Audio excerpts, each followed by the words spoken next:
Hi everyone, my name is Julie. This is Keep Calm with Books and Coffee. I talk about books on this channel, mainly books about magic, and if you want to see more of that, you can hit the subscription button down below. And today I'm going to be talking about some books that I think could help you keep up or catch up in the amazing readathon in the event that they fit a prompt, because we don't know what the prompts are yet, but if these fit a prompt, they might help you out.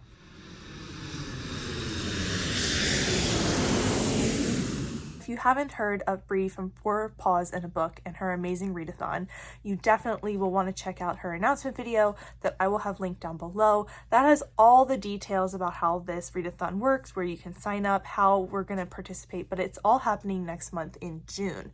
And I'm trying to scrub as much information from last year's readathon out of my brain as possible, except for the very basic facts that we will have 10 prompts over the 30 days of June, and they will come out at random times. We will have more time for some and less time for others, and it's going to be chaotic and fun as always. To preface this, I know absolutely nothing about what's coming for us during the amazing readathon this year. These are just some ones that I thought would hit a variety of prompts, and I'm not sure if they will or not. This is totally a guess, but these are books that have a wide variety of things within them, and I'm just going to stop talking and give you a suggestion now.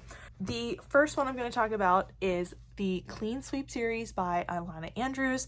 This is the first book, which is very short. The first book is literally under 250 pages, but this is a sci-fi fantasy blend all about Dina, who runs an inn in Texas where aliens take up residence when they want to take a rest on their journey, because Earth is a waypoint, but the general population of Earth doesn't know that. So when an alien starts murdering neighborhood animals, Dina has to get involved, and she kind of enlists some neighbors to help her. But like I said, there is a little bit of everything in here. There is a romance in these books. There is aliens. There is magic. There is food. Food is an element, which is also a sightseeing prompt.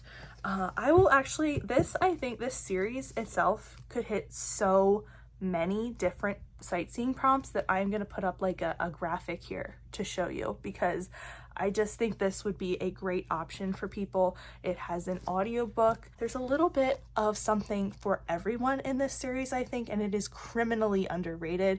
It is also written by two people, a husband and wife writing team. So lots and lots of opportunities here to read these throughout the month. And like I said, they're not overly long. They read really fast, and they have an audiobook available. I think this is an excellent option, and I definitely think you should check them out. Now, if you participated in Amazing Readathon last year, you may remember that Zoe had Soulless as one of her host picks, and I would still recommend this series. I love this book. I love the series. And if you read this last year and continued on with any of the series, or if you liked this and you want another option in this world, boy, do I have news for you, because there is so many ways you could go with this. First of all, there is a manga series that is based off of this. It's the first 3 books. So you can, if you enjoyed Soulless, but maybe you just want to reread it and get a refresher, you could read the manga before you jump into book 2, or you could just enjoy the manga. That's an option. We also have a YA, but on the younger end of YA series called Etiquette and Espionage by Gail Carriger. This is 4 books. It has a lot of different elements in it. It is historical. It is young ladies training to be spies in a secret school. It has supernatural creatures. It has an itty bitty bit of romance in it. It has friendship and just lots of things in here, so you could go that route. And then Carriger also has a series of novellas, and they are queer, more assassins.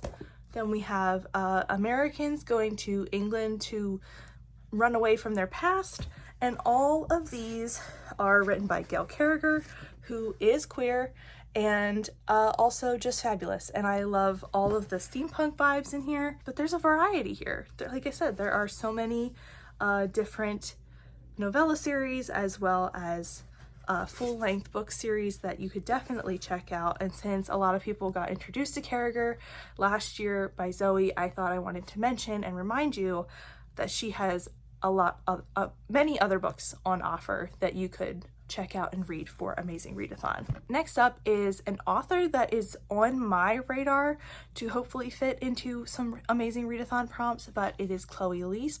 This is Only When It's Us. I have also read her Christmas novella, and I think she has another duology out as well.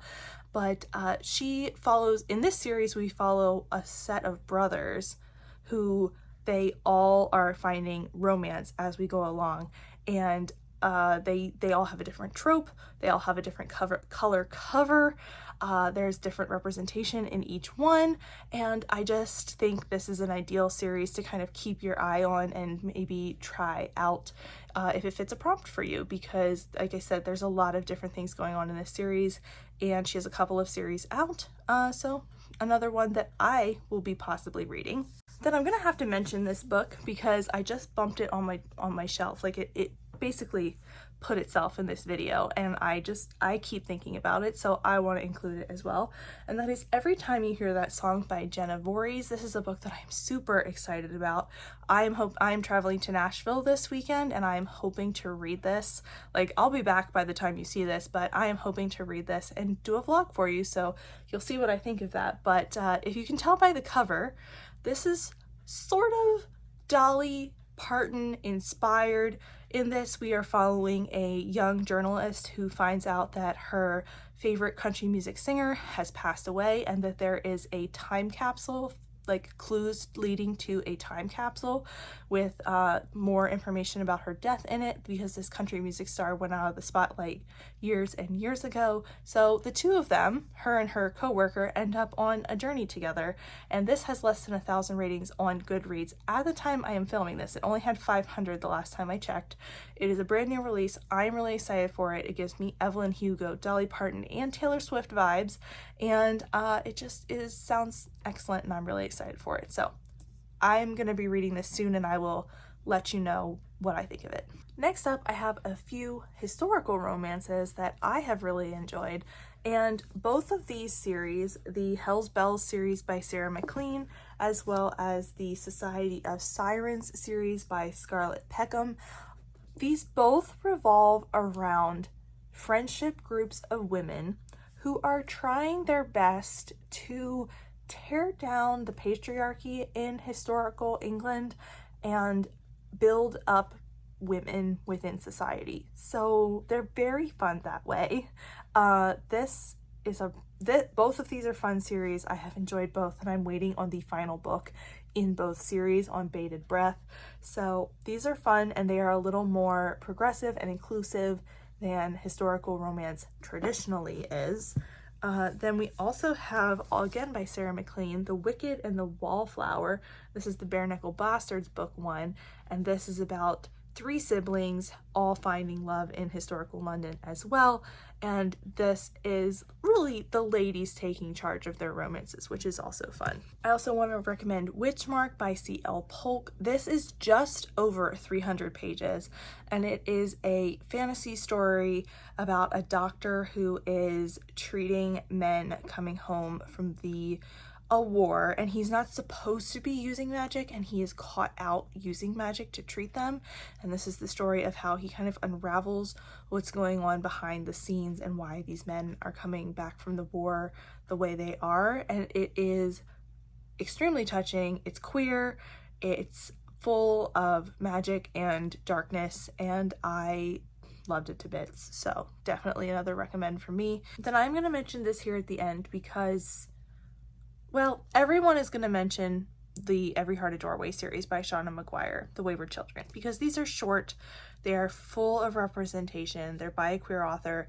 I love this series.